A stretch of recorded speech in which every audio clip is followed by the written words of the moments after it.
Bom dia, Isa. Bom dia a todos. Bom, gente, vamos lá tentar falar um pouquinho mais de micro aqui de macro. Acho que foi bem extensivo aqui o comentário do Gento e do Bruno. É um dia bem agitado aqui para a gente tecer grandes previsões, né? Acho que muita coisa vai mudar ainda em termos de mercado. Mas, sem dúvida, assim, é um ambiente bem desafiador. Concordo com as falas do Bruno ali para renda variável. A gente tem, assim, acho que do lado macro, né, a gente perdeu alguns potenciais triggers que poderiam fazer a bolsa andar. Pô, era um cenário há 3 meses atrás que a gente imaginava um cenário de queda de juros lá fora mais agressivo. A gente está vendo um cenário totalmente diferente, né, passados esse último mês e agora com a eleição do Trump. Então, assim, acho que o Brasil poderia eventualmente, mesmo com seus problemas domésticos, surfar um pouco desse bom humor externo se realmente a gente tivesse uma queda de juros mais acelerada do Fed.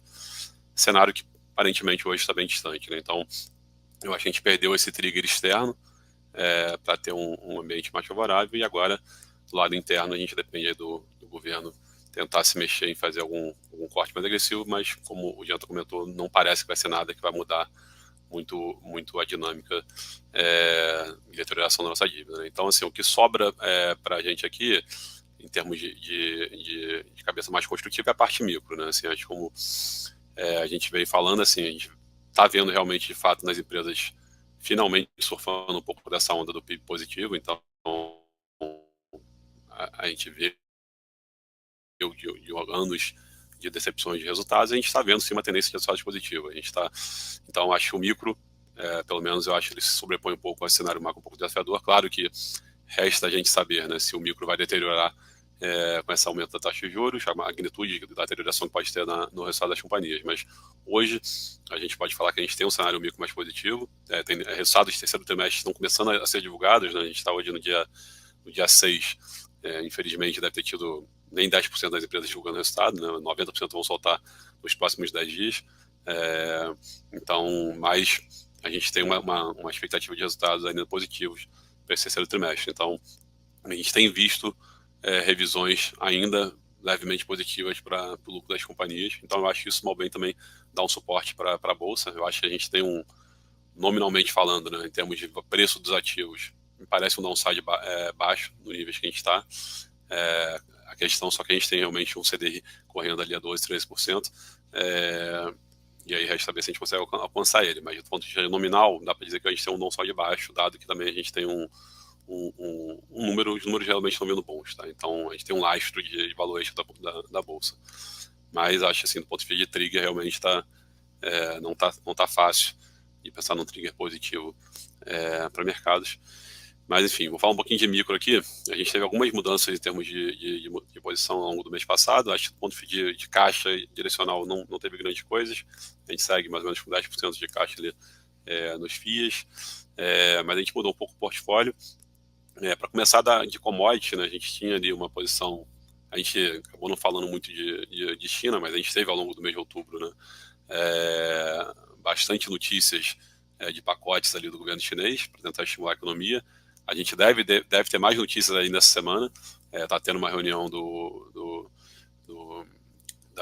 Congresso ali do Partido Chinês ao longo da semana, e a gente deve ter alguma novidade até sexta-feira de pacotes eventualmente fiscais sendo divulgados. Então, o governo tem divulgado medidas para tentar suportar a economia. Isso gerou algum efeito positivo ali, principalmente no início do mês de outubro, nos ativos, falando ali de Gerdau, de Vale, ativos marcados da China. A gente tinha uma posição em Gerdau que a gente carregava, a gente aproveitou para zerar. Enfim, vamos reavaliar naturalmente com essa questão, com toda essa questão de Trump, maior protecionismo para a economia americana, naturalmente favorece esse ativo, mas hoje a gente zerou a posição. Vale, a gente chegou até a comprar também um pouco no final ali de setembro por conta dessa questão de China, a gente também zerou. Então hoje a gente não tem, diria que, exposições relevantes ali para esse tema ali de China. A gente acha que a China está tentando segurar a economia, mas dificilmente vai fazer alguma medida que faça reacelerar de forma relevante e fazer o preço de commodities subirem, tá? Então acho que essa eleição do Trump é mais algo que vai contra, né, em termos de crescimento chinês. Provavelmente o governo vai tentar contra-atacar talvez com um pouco mais de medidas, mas a gente acha que é mais tentar enxugar gelo e não deixar a economia degringolar do que fazer realmente uma reaceleração e voltar a ter uma inflação de preços de commodities, tá? Então a gente não consegue ficar muito animado com esses ativos nos níveis de preço atual. Hoje a gente não tem ali de uma exposição para esse tema específico, tá? Do outro lado de commodities, só para falar, a gente voltou a montar uma posição em Petrobras, uma posição pequena ainda. A gente ainda tem uma visão cautelosa com o petróleo, mas aí na parte micro, a gente acha que tem tido boas surpresas aí positivas nas conversas com a companhia. A gente acha que vai ter um bom resultado agora sendo divulgado e você vai ter nesse mês de novembro um novo plano estratégico da companhia, que era um grande risco, ainda continua sendo, né, de ver qual vai ser a intervencionismo do governo em termos de aumentar capex, aumentar investimento.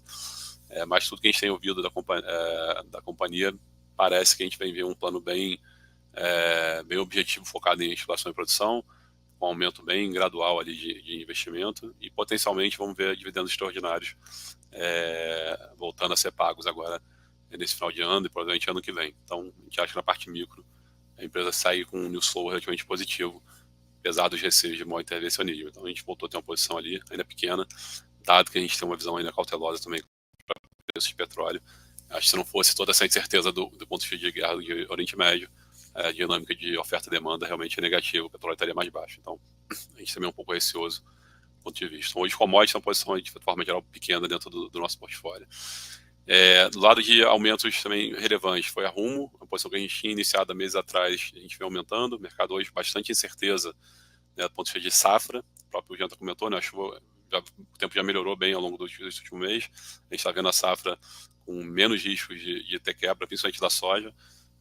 O mercado estava bastante preocupado com isso. É uma empresa que basicamente transporta bastante grãos, né, do Centro-Oeste, então a gente acha que está com menos risco. Então, a posição que a gente aumentou ali ao longo do mês é uma posição mais relevante dentro do portfólio.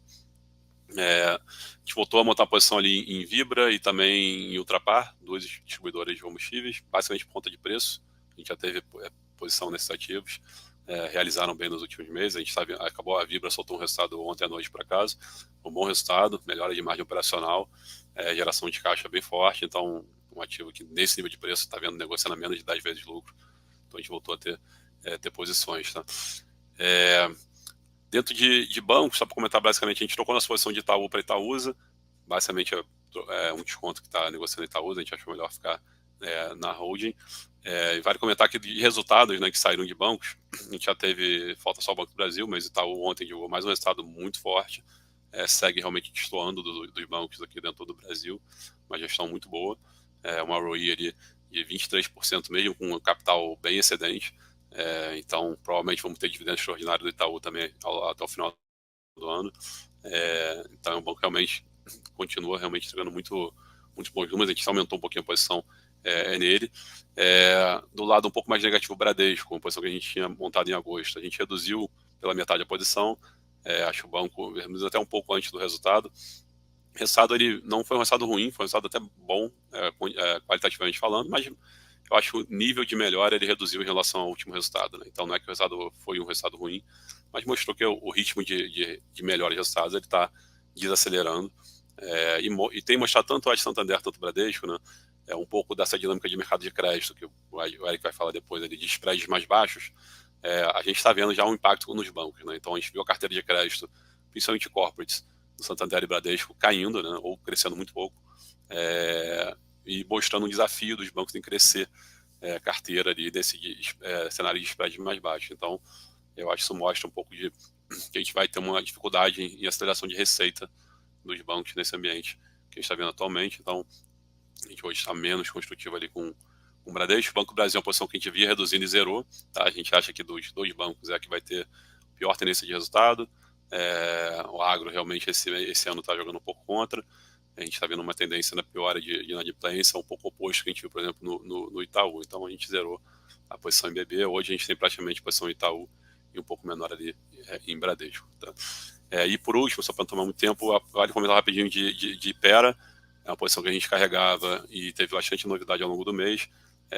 A empresa anunciou uma mudança de estrutura ali de capital de giro, muito por conta desses juros mais altos, na minha visão, tentando otimizar capital de giro. Mas é uma mudança bem arriscada, que tem riscos ali operacionais. E aí, no meio do caminho, saiu uma tentativa de fusão com a MS, né, outro laboratório. Os papéis se valorizaram no dia. Por conta disso, a gente acabou zerando a posição, saindo um pouco desse imbróglio. A gente acha que não deve sair essa fusão.